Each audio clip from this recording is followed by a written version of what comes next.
tiempo para poder compartir entre nosotros lo que cada uno y cada uno de los países está viviendo para saber cuáles han sido nuestras experiencias. Bienvenidos todos y le damos la palabra inicialmente a la doctora Lucía Blanco. La doctora Lucía Blanco es de Bolivia, si por favor se quiere presentar y contarnos algo de su pequeño currículum y por favor empecemos con los artículos.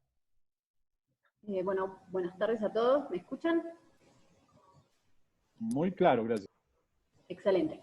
Bueno, mi nombre es Lucía Blanco, tengo 35 años, soy cirujano general, me recibí de cirujano hace muchos años y empecé la subespecialidad de cirugía colorectal recientemente en el Hospital Obrero número 1 de la ciudad de La Paz, Bolivia. Me interesa mucho la cirugía colorectal, es algo que siempre quise hacer, y bueno, por motivos de la vida recién se me ha dado la oportunidad, ¿no? Así que he trabajado muchos años como cirujano general, pero mi camino es la cirugía colorectal. Así que, bueno, encantadísima de estar en esta presentación. Muchas gracias por la oportunidad, doctor. Un gusto.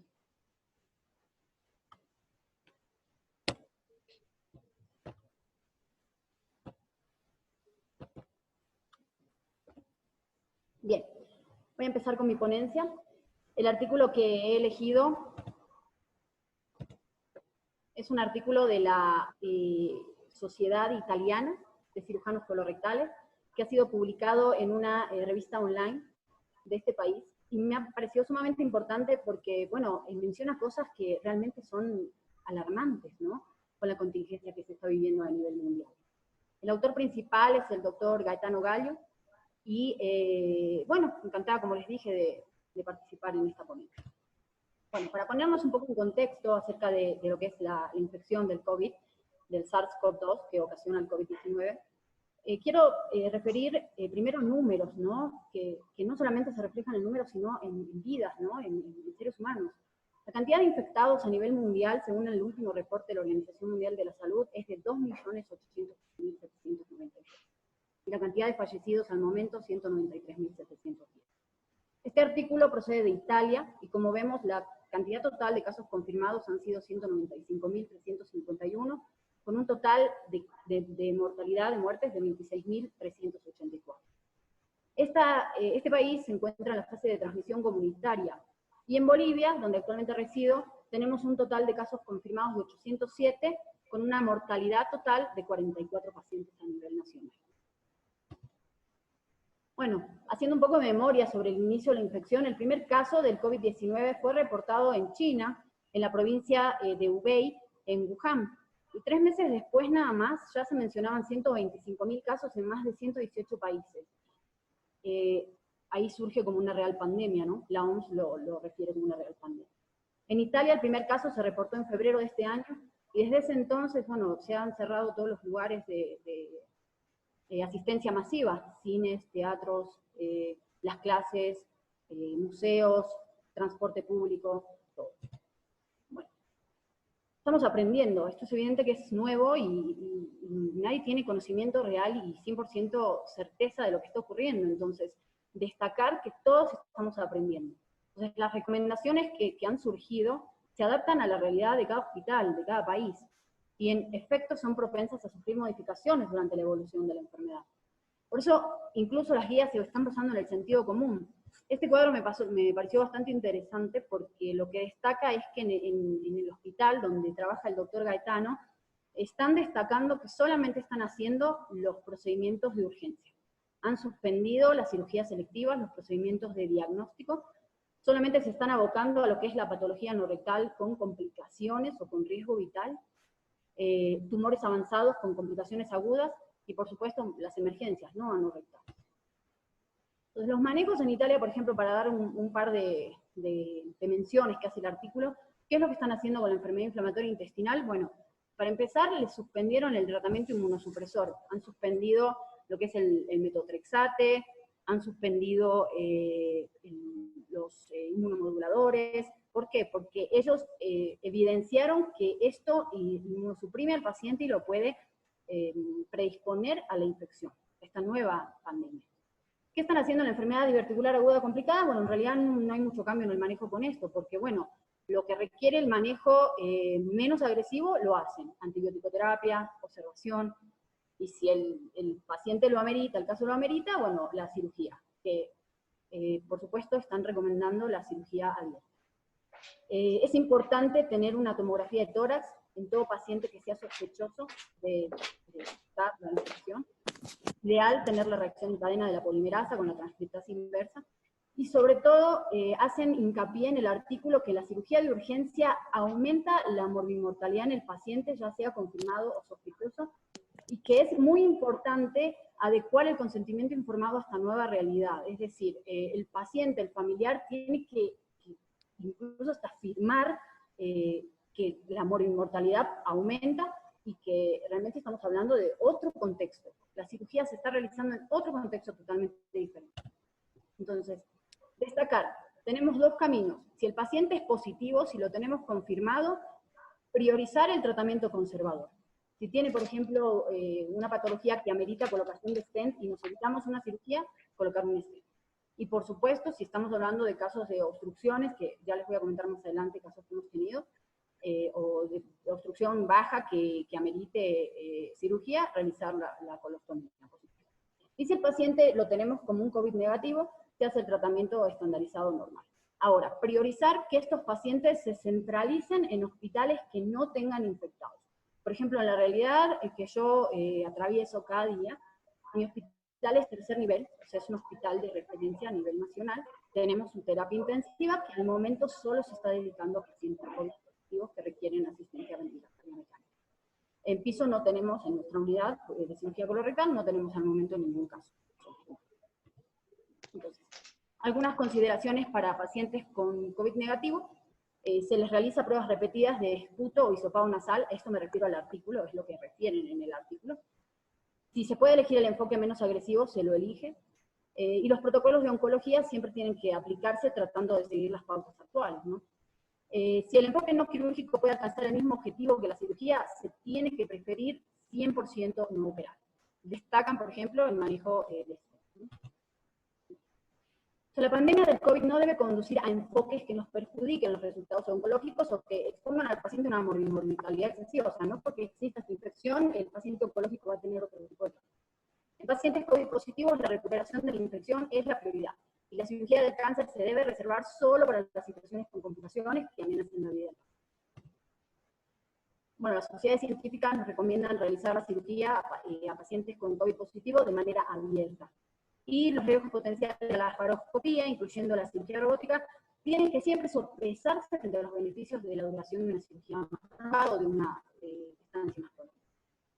La cirugía laparoscópica en pacientes positivos se tiene que realizar en una sala, en un quirófano con presión negativa y con sistema de ultrafiltrado de humo, la evacuación total del neumoperitoneo, evitar en lo posible el uso del cauterio, del electrocauterio, para evitar las aerosolizaciones, y los puertos quirúrgicos tienen que ser de mínima invasión, 5 milímetros, los más pequeños.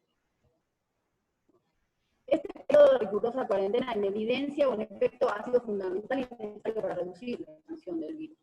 Siempre centralizar el tratamiento en los centros de referencia y todos los recursos se están tratando de centrar a tratar el COVID-19.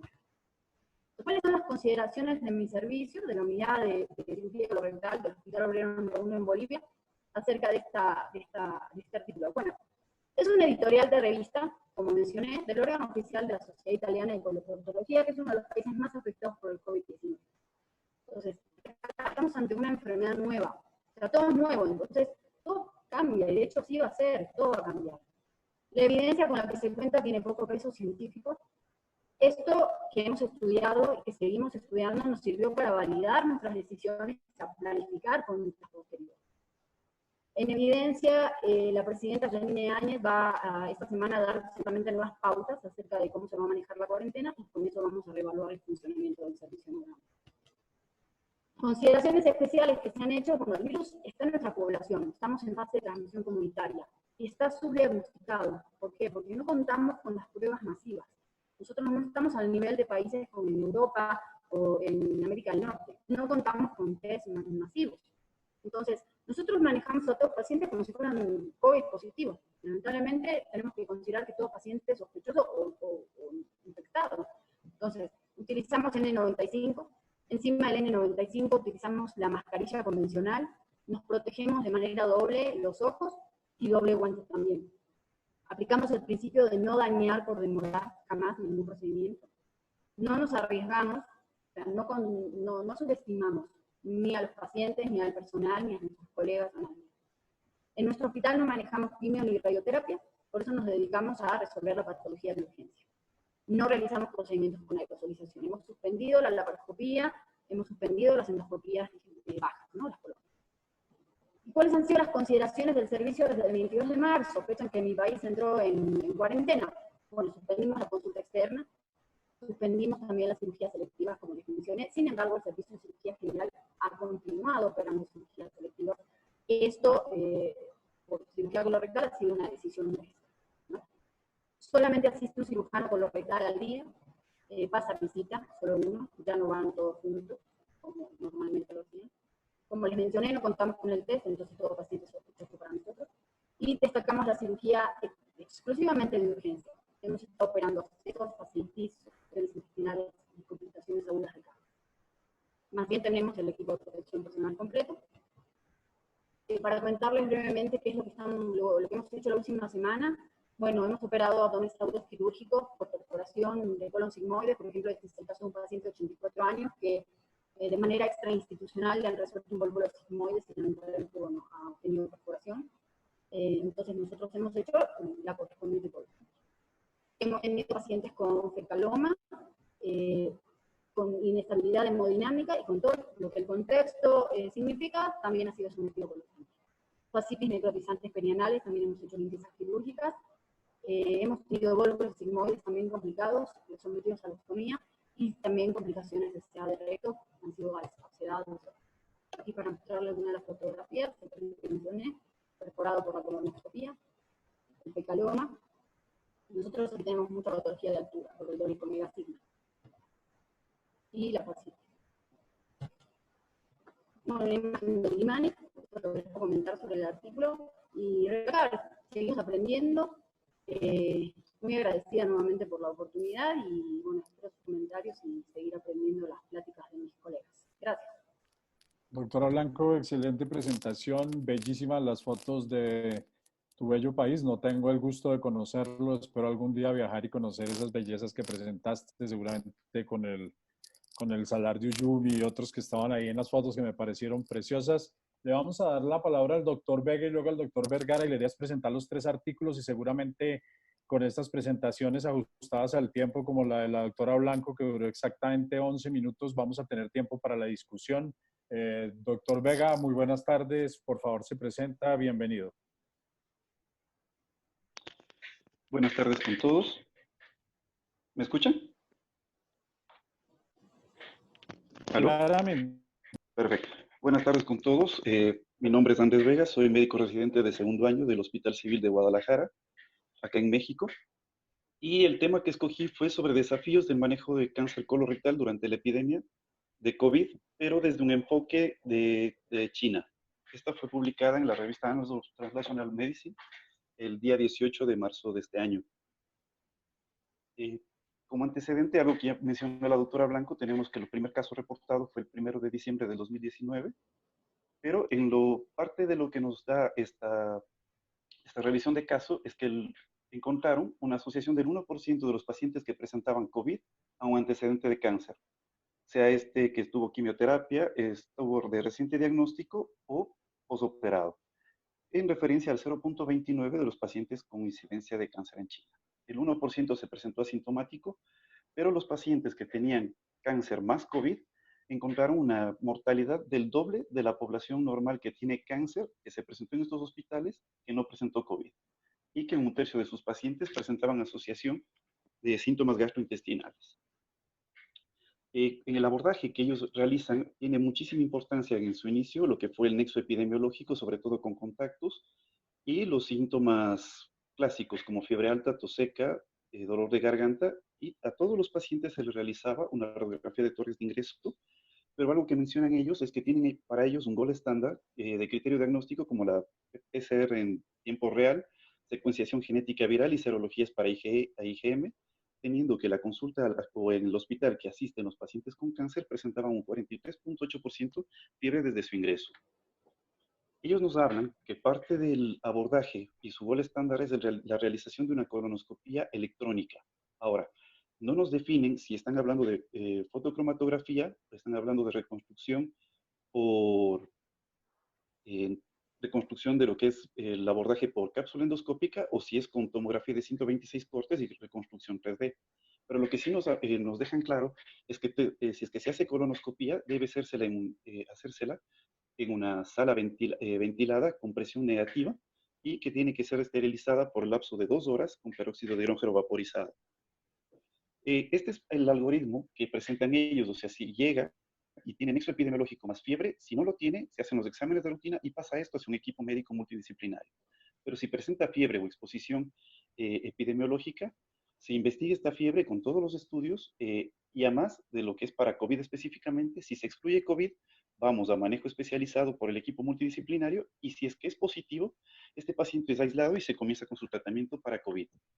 Este equipo multidisciplinario que lo llevan ahora, se suman el neumólogo y el intensivista, que no siempre estaba formando parte del equipo, con el plan y el objetivo de evitar falsos negativos, infecciones cruzadas, que se pueda realizar los diagnósticos con los medios disponibles en el hospital y que se haga el tratamiento individualizado al paciente para un máximo beneficio y se diseñe estrategias para el seguimiento durante la consulta.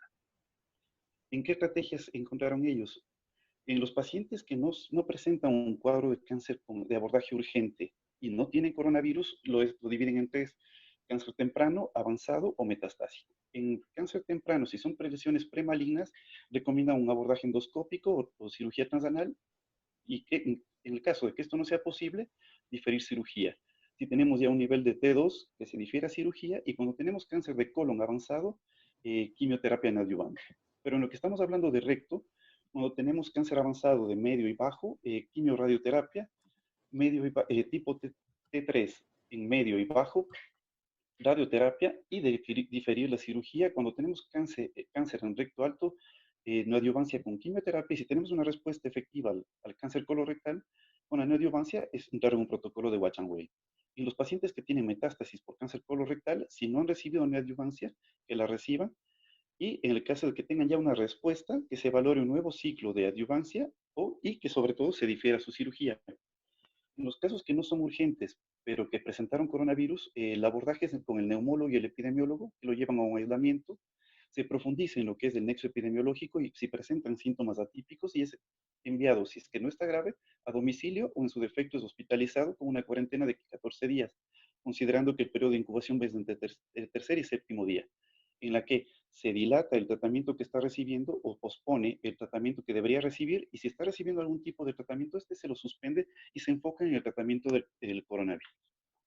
En los casos de urgencia que no tienen coronavirus, se prioriza el manejo médico. Hablemos que estos pacientes, por lo general, en lo que reportan en este estudio, van a presentar una estancia prolongada, son personas de edad mayores, más de 65 años, en el que al realizar una cirugía agresiva no necesariamente va a permitirnos terminar con una restricción de tipo R0. Ellos manejan tres parámetros, sobre todo si los pacientes, tres cuadros: obstrucción, sangrado y perforación. Si estos fracasan, pues si es que son estables, van a lo que es colocación de stents, colonoscopia diagnóstica y terapéutica, o angiografía para embolización. Pero si estos fracasan o si la condición no es favorable, estos pacientes van en dos escenarios, a lo que es cirugía convencional o laparoscópica. Independientemente del abordaje y lo que se realizó en la cirugía, proponen una, un abordaje con protocolo ERAS para el poder enviar un alta temprana al paciente, pero a todos sus pacientes realizarles pruebas de PCR en tiempo real en el posoperatorio. En los pacientes que son de urgencia, y estos sí son sospechosos o confirmados de coronavirus, dividen en dos. Uno, si son cuadros leves como subocluidos o con sangrado medio o leve, igual, stents, colonoscopía o angiografía para embolización, pero si son negativos o hubo fracaso con los anteriores, estos pacientes deben ser llevados a cirugía, con la particularidad que deben ser derivados a un hospital equipado para COVID, en el que su personal tiene que tener equipos de protección personal de tercer nivel, quirófanos con presión negativa y sin estos, obviamente para disminuir tiempos quirúrgicos se utilizan dispositivos de de energía avanzada, se recomienda que estos se eviten y si se los va a usar, que tengamos dentro en quirófano un aspirador ECTA y a su vez un purificador de aire. Si se hace un abordaje laparoscópico, ellos refieren que debe tenerse un filtro de evacuación de humo o algún tipo de dispositivo que evite la diseminación del CO2 que sale por trócares.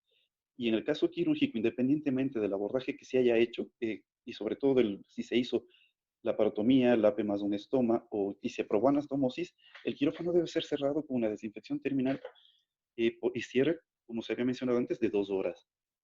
Ellos hacen un enfoque y una valoración importante en lo que es la fiebre postoperatoria, porque hay causas no infecciosas, la infección de sitio operatorio y las patologías respiratorias, en la que todos los pacientes, según su evolución, se les realiza radiografía de tórax, biometría, procalcitonina y PCR. Y a todos, en cada uno, y así sea a los 2 días del presentar el cuadro febril, se realizan pruebas para coronavirus. En el caso de las neumonías con coronavirus, presentan sobre todo un periodo de incubación que no se sabe si es que llegó y fue previamente un paciente que no tuvo COVID y fue una contaminación cruzada, o estuvo en un periodo que todavía no pudo ser detectado por los estudios, por lo que no es tan raro que hayan presentado respuestas con falsos negativos en el tratamiento. Por ello que todos los pacientes en postoperatorio se les repite el estudio y ante el mínimo síntoma, pues vuelven a ser realizados todos los estudios. En el estado actual, ¿cómo está este rato México? Estos son datos actualizados, tenemos casi 14,000 casos confirmados, 1,300 defunciones, pero en el estado en el que me encuentro haciendo mi especialidad, estamos en el estado de Jalisco, tenemos 271 casos confirmados, 23 defunciones y 765 sospechosos. Esta gráfica lo que nos quiere demostrar es que cuando llegó el primer caso con coronavirus aquí al estado de Jalisco, a nivel de gobernación se tomaron decisiones drásticas. Muchos criticaron de que era demasiado, pero a la larga se vio que Jalisco este momento tiene una curva con un crecimiento muy lento con respecto al resto de estados de aquí en México, y eso ha permitido que los hospitales se preparen. Cabalmente en el hospital en el que me encuentro es un hospital que ha sido designado hospital para manejo y atención de pacientes con coronavirus, en el que tenemos hasta el momento pocos pacientes hospitalizados con coronavirus, como está el momento el día de hoy.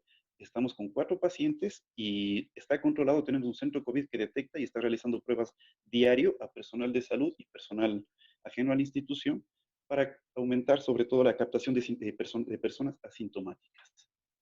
Como servicio, ¿qué medidas se tomaron para el manejo de esta pandemia de coronavirus? La decisión fue parte institucional y sobre todo de servicio, en lo que fue limitar lo que es la consulta externa a pacientes postoperados de cirugía, días previos, limitar el personal que se encuentra en el servicio, sobre todo lo que es personal de salud, retiramos internos, limitamos la cantidad de residentes y la presencia de adscritos estrictamente el tiempo necesario.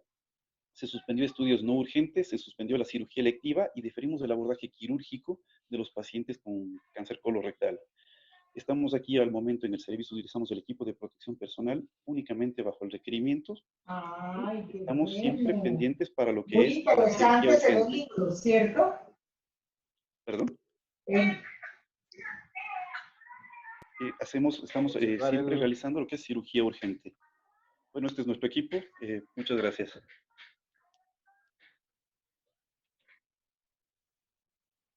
Mil gracias. Doctor, estuvo excelente su presentación, doctor Vega, muy a tiempo. El profesor Maciel a la cabeza como uno de sus docentes y tener el privilegio de tenerlo como maestro. Un gusto saber de las noticias de México, por la preocupación que a todos nos ha generado por los medios, lo que hemos visto, y seguramente vamos a tener un buen periodo de tiempo para poder discutirlo. Esperemos que sí.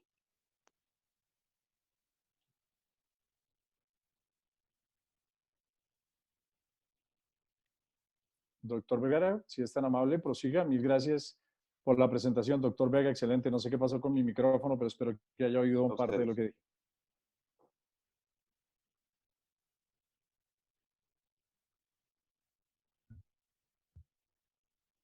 ¿Me escuchan? Claramente, gracias. Buenas tardes. Bueno, soy el doctor Ramón Vergara del Centro Médico Central La Trinidad, cirujano general, actualmente cursando el segundo año de la residencia de coloproctología en la institución antes mencionada en Caracas, Venezuela.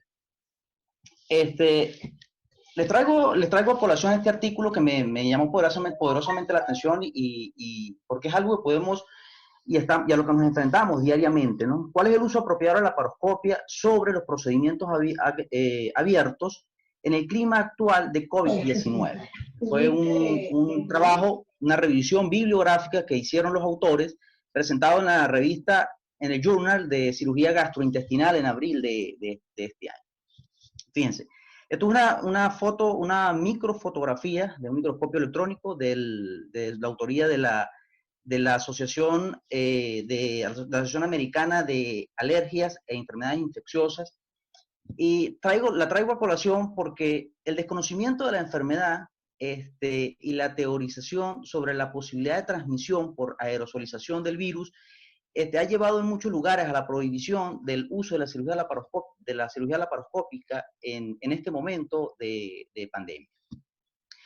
Los autores se realizan esta pregunta.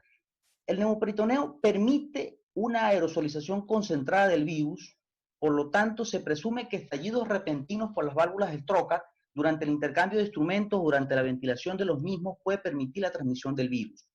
En realidad ellos buscaron recopilar los datos disponibles en la bibliografía y evaluar el uso de la laparoscopia y el riesgo de transmisión real de coronavirus en este momento. Consideraciones para tomar decisiones en el momento de operar: exposición y bienestar de pacientes y proveedores de atención médica, conservación de recursos que incluyen camas de hospitalización muy valiosas en este momento, equipos de ventilación, equipos de protección personal y medicamentos.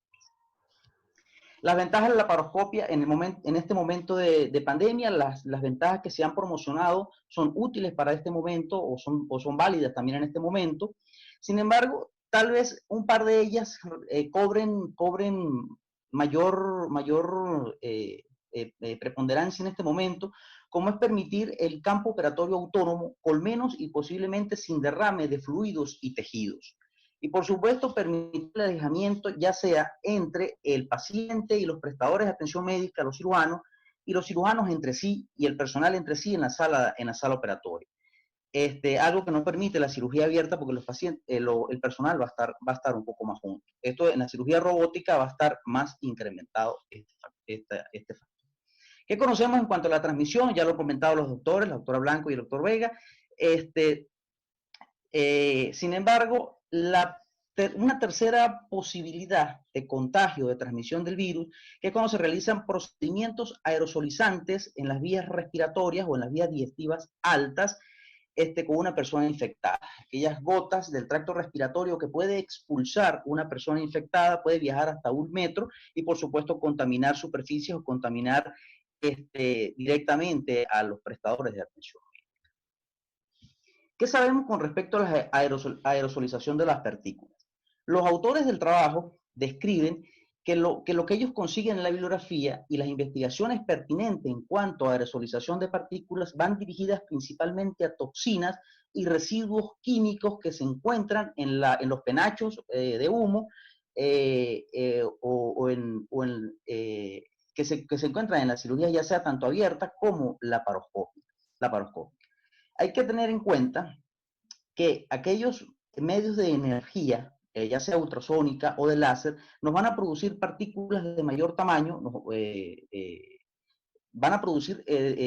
partículas de mayor tamaño que nos van a permitir que los desechos virales tengan mayor probabilidad de causar infección, algo que en el caso del electrocauterio van a ser más pequeñas con la menor posibilidad de transportar desechos biológicos, sino van a ser más desechos químicos lo que van a transportar entre más pequeñas sean las partículas.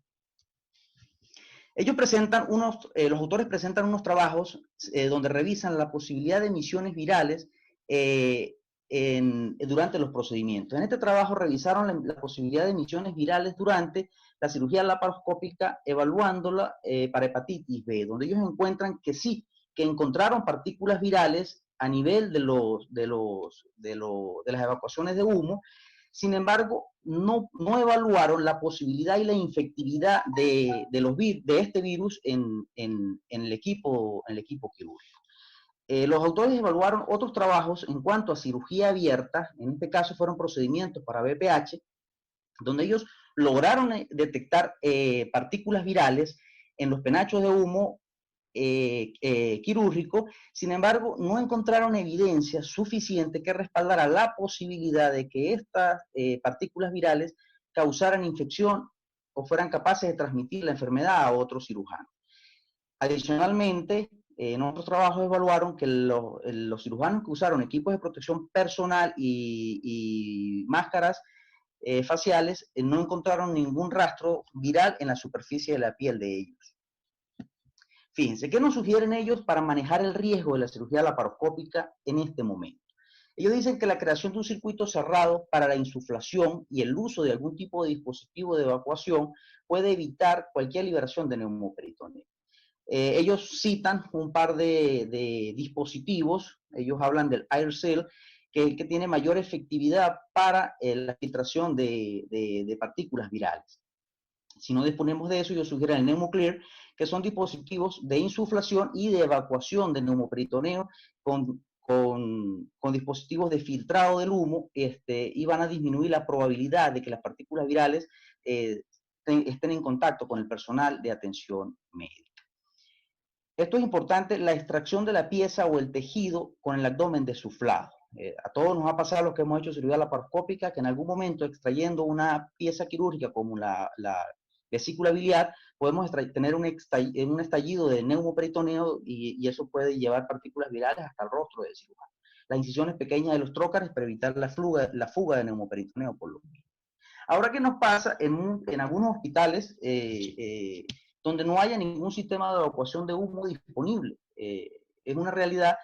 Y fíjense, la succión directa de los trócares para permitir la evacuación del humo, y a ese dispositivo se pueden integrar el uso de filtros de tubos endotraqueales.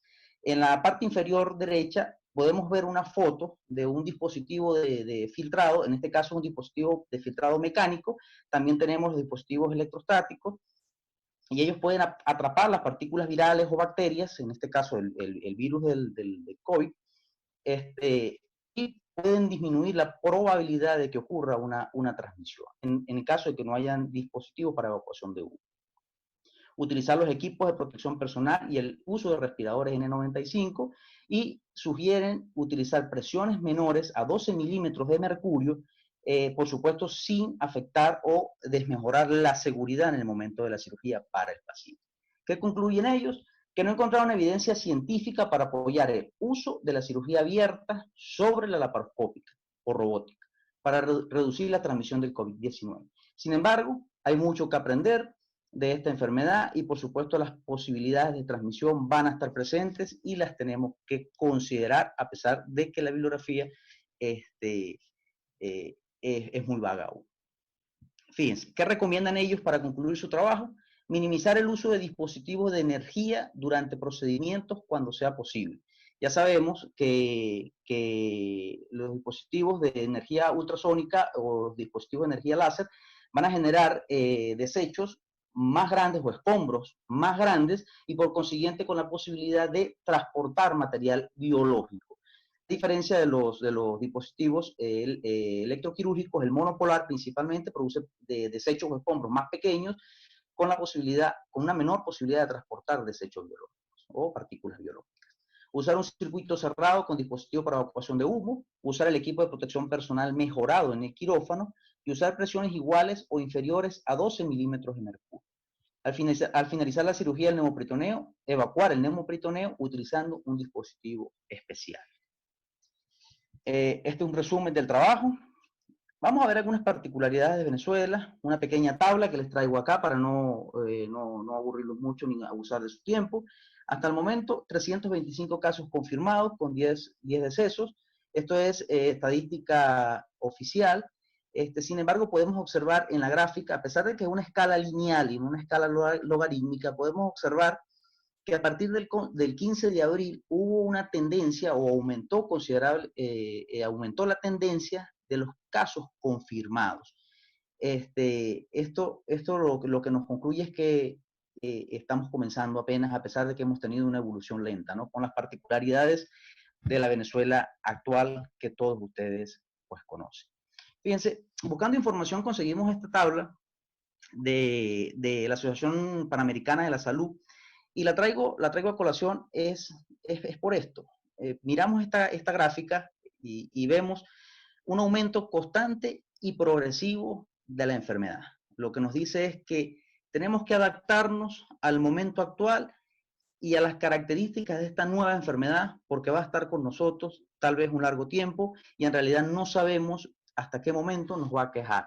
Por consiguiente, pues adoptemos y adaptemos la cirugía moderna, la cirugía laparoscópica a esta realidad, porque bueno, no la vamos a cancelar, ¿no? Por esto. Bueno, les hablo Ramón Vergara, cirujano general, residente de segundo año de proctología del Centro Médico Docente de la Trinidad. Doctor Vergara, excelente su presentación. Nuevamente yo quiero felicitarlos a los tres, a la doctora Blanca, al doctor Vega y al doctor Vergara, porque realmente cumplieron exactamente con lo que nosotros queríamos. 10 minutos de presentación, las tres presentaciones resumen claramente los tres artículos que ellos escogieron y estoy seguro que la discusión va a ser una discusión supremamente activa, supremamente agradable entre un grupo de coloproctólogos, de amigos y de residentes que si no fuera por ello, realmente no tendríamos las motivaciones que tenemos para seguir haciendo docencia. Veo muchísima gente, se nos llenó el cupo, más de 100 personas quisieron haber entrado por el celular. Hay una cantidad de comunicaciones por WhatsApp en donde todos, desafortunadamente, muchísimos se quedaron por fuera, pero estamos seguros que esto va a quedar grabado y que además la próxima que vamos a hacer muy pronto, Ingrid, estoy seguro que la vas a hacer igual de bien a como la has venido haciendo y nuevamente te doy las gracias.